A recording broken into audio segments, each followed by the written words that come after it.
Pozdrav svima! Do prije samo par godina Samsungove telefone iz srednje klase lakše je bilo opisati kao osrednje pokušaje nego kao konkretne proizvode. Nije da su to bile loši telefoni, nego jednostavno nisu nudili dovoljno za uloženi novac, a rast brendova kao Xiaomi i Honor pokazao se puno većom prijetnjom nego što je Samsung bio spreman priznati. Prvi znak da promjene stižu u Samsungovoj srednjoj klasi stigao je sa Galaxy A7 2018 modelom, koji me je svojevremeno kada sam ga testirao jako pozitivno iznenadio. Samsung je pak ove godine u potpunosti ukinuo Galaxy S seriju, a cijelo tržište je doslovno obasulo novim Galaxy A modelima. Najpopularniji među njima je Galaxy A50, no ako mene pitate, najveći uspjeh na našem tržištu će postići ovaj model. Ovo je Samsung Galaxy A40, a zašto tako mislim?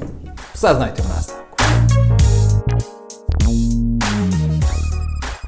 Najbolje je da počnemo od cijene koja je u trenutku objavljivanja ove recenzije negdje između 220 i 250 eura, ovisno o tome gdje kupujete. Već u startu Steam ima znatnu prednost u odnosu na Galaxy A50. Pored toga, jeste li primijetili koliko je A50 zapravo mrcina? To je ogroman telefon, dok je ovaj doslovno čista suprotnost. Samsung je u iznimno lagano i kompaktno tijelo uspio ugurati prostrani 5,9-inčni Full HD Super AMOLED zaslon i odavno nisam koristio neki mid-range telefon koji ovako lijepo leži u ruci. I ne samo da lijepo leži, nego i jako lijepo izgleda. Naravno, izgled je stvar ukusa, ali smatram da je Samsung ovdje pogodio sve moderne trendove i pored toga su nekako uspjeli postići da je ovo jedan od njihovih uređaja sa najboljim omjerom zaslona i tijela.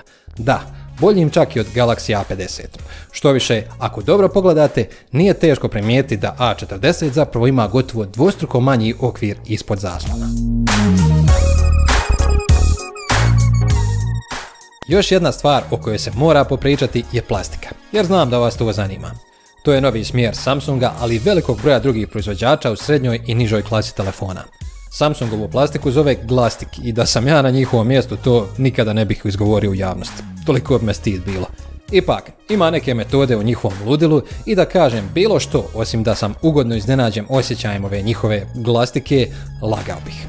Odlično su to odradili, izgledom podsjeća na staklo i leži toliko čvrsto da ga je površnim pregledom i dodirom gotovo nemoguće razlikovati od stakla. Ne mogu reći da ostavlja premium dojam, treba biti realan, ali definitivno ostavlja dojam kvalitetno sastavljenog uređaja. Samo treba imati na umu da se plastika lakše grebe nego staklo, pa, kao i na svim telefonima današnjice, preporučam da koristite zaštitnu maskicu. Dobra priča nastavlja se i kod hardvera.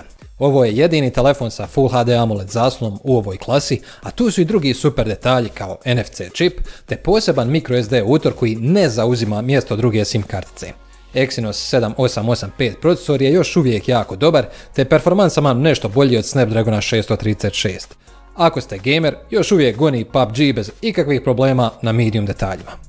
Najbolja stvar kod ovog procesora je štedljivost, pa tako unatoč na izgled prosječnoj 3100 mAh bateriji možete računati na 5,5 sati screen on time ili oko dan i pol normalnog korištenja. Dobar bonus je što podržava 15W brzo punjenje i to preko USB-C utora. Opa, Samsung, vi se pravo raspištoljili.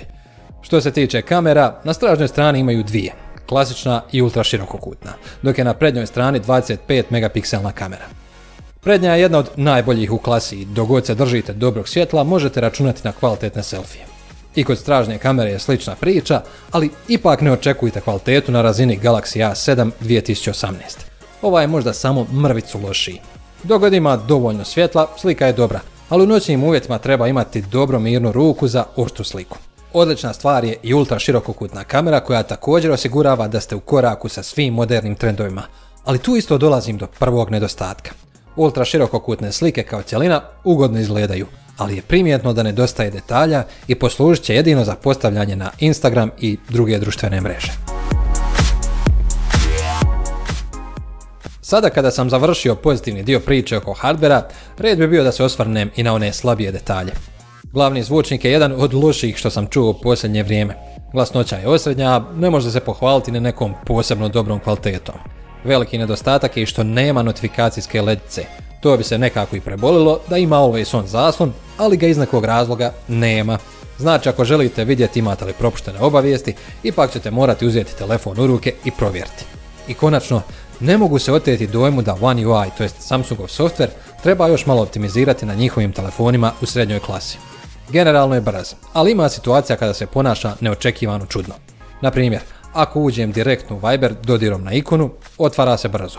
Ali ako na primjer dobijem poruku u Viberu i dodirnem obavijest u notifikacijskom centru, onda nekada treba čekati i po 2-3 sekunde da se Viber otvori i pokaže mi tu poruku. To se nekada događa u drugim aplikacijama, a nekada se uopće ne događa, tako da je očito stvar optimizacije. Osim tih povremenih manjih problema, nemam nikakvih pritužbi na softver. One UI lijepo izgleda, lijepo radi i ima puno korisnih opcija. Najviše me oduševilo što su sada skočni prozori dostupni na Galaxy A seriji, što do sada nije bio slučaj. To omogućava da aplikacije koristite u prozorima, pa čak i da ih smanjite u male aktivne ikone koje se ponašaju slično chat krugovima u Messengeru. Sviđa mi se što ima ugrađeni noćni način, koji je zapravo crna tema za cijeli sustav, a odlično posluži kada želite odmoriti oči ili dodatno uštedjeti na bateriji.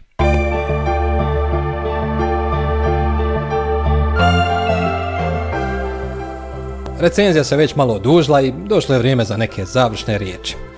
Galaxy A40 nije bez nedostataka, ali je u isto vrijeme iznimno lagan za preporučiti.